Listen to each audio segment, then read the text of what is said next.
Il y a un épisode de l'histoire de l'Église que tout catholique devrait connaître. 1907. Saint Pie X publiait alors l'encyclique Pascendi Dominici Gregis et mettait en garde: le modernisme agit de l'intérieur, réécrivant le sens des mots.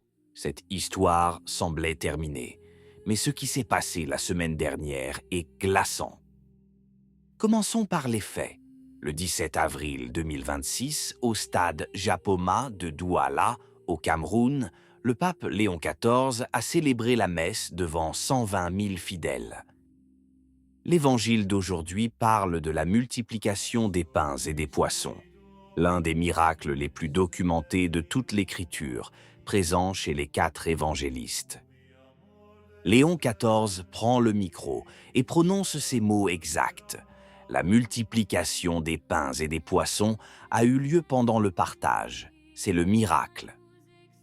Cette phrase est rapportée par Gloria.tv, Novus Ordo Watch, le Catholic Monitor et The American Catholic. Un site web titre « Léo nie le miracle de la multiplication des pains pour la 2e fois.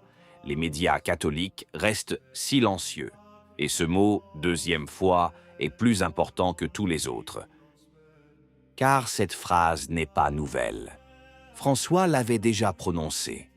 Lors de l'Angélus du 26 juillet 2015, le miracle ne réside pas dans la multiplication elle-même, mais dans le partage. À l'Angélus du 29 juillet 2018, même position. Dans au moins 2 homélies à Sainte-Marthe, les années suivantes. 4 occasions documentées, toujours la même phrase. Arrêtons-nous un instant. Il ne s'agit pas d'une interprétation spirituelle du texte. Ce n'est pas une lecture allégorique soulignant la valeur de la charité. C'est autre chose. Il s'agit de substituer une explication naturelle à un événement surnaturel. Le premier concile du Vatican enseigne clairement: les miracles ne sont pas une légende, mais des signes très certains de la révélation divine. Les pères de l'Église, d'Augustin à Thomas d'Aquin, ont toujours enseigné que les miracles de l'Évangile ne sont pas des métaphores. Ils sont la signature de Dieu sur la chair du monde. Et il y a quelque chose d'encore plus significatif. Cette multiplication est le seul miracle, outre la résurrection, présent chez les 4 évangélistes. Ce n'est pas un détail marginal de la foi catholique, mais bien l'un de ses piliers fondamentaux. Mais il y a un deuxième fait que vous avez le droit de connaître, et à bien des égards, il est encore plus troublant que le premier. Le 20 avril 2026, 3 jours après l'homélie de Douala, l'archevêque Georg Genswein accorda un entretien au journal La Repubblica. Secrétaire particulier de Benoît XVI pendant 30 ans, il était à ses côtés au quotidien.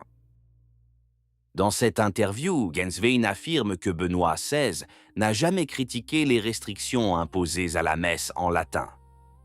Il ajoute que les différences entre les 2 pontificats étaient complémentaires et enrichissantes pour l'Église. Il souligne que peu de personnes se sont adressées à Benoît XVI pour lui faire part de leurs inquiétudes concernant François.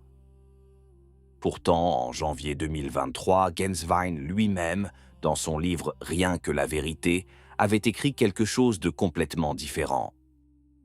Il avait déclaré que Traditionis Custodes avait brisé le cœur de Benoît XVI. Il l'avait qualifié de tournant décisif, de coup porté à la tentative de pacification liturgique entamée 14 ans auparavant. Le cardinal Zen avait alors déclaré publiquement « Je suis d'accord avec Genswein ». Le journal Rorate Caeli publia l'article en première page. Il s'agissait de l'un des témoignages les plus importants jamais rendus publics sur le fonctionnement interne du Vatican. Essayons de comprendre qui est Genswein et pourquoi cette contradiction est si importante. Il n'est pas un observateur extérieur, c'est l'homme qui a partagé le quotidien de Benoît XVI pendant 30 ans.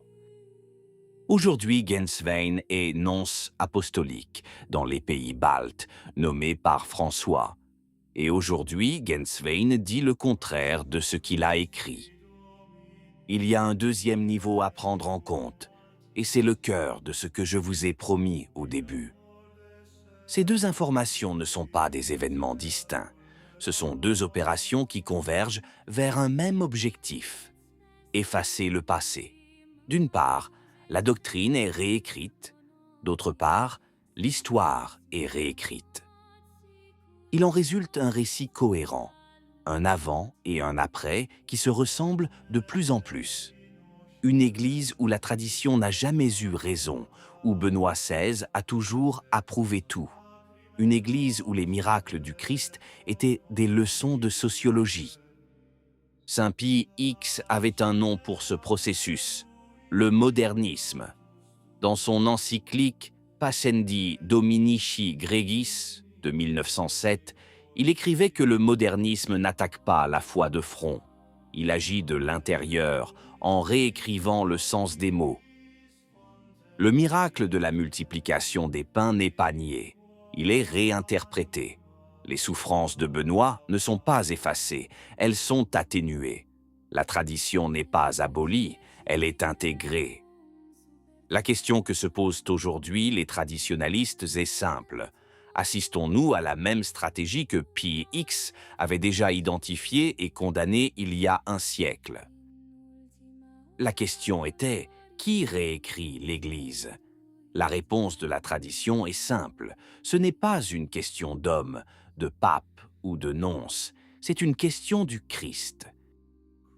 L'Évangile ne peut être réécrit car il n'appartient ni à un pontife, ni à un secrétaire, ni à un consistoire. Le Christ a multiplié les pains. Les 4 évangélistes en témoignent, et aucune homélie ne saurait le changer. Et le témoignage de Benoît XVI, sa douleur concernant la messe en latin, le cœur brisé dont parlait Genswein en 2023, ne disparaît pas parce qu'aujourd'hui, quelqu'un change son histoire. Cette souffrance est relatée dans le livre. Elle transparaît dans les paroles du cardinal Zen. Elle demeure vivante dans les souvenirs de ceux qui y étaient.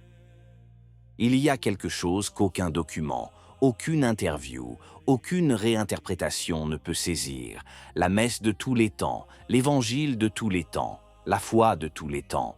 Cela appartient au Christ, non aux hommes. Si ce contenu vous a aidé à voir plus clairement ce qui se passe, vous pouvez soutenir ce travail avec un super merci. C'est le moyen le plus direct de permettre à ce type d'analyse de continuer, sans compromis et sans filtre. Qu'en pensez-vous? Si la vidéo vous a plu, laissez un commentaire. Amen. Que Dieu vous bénisse.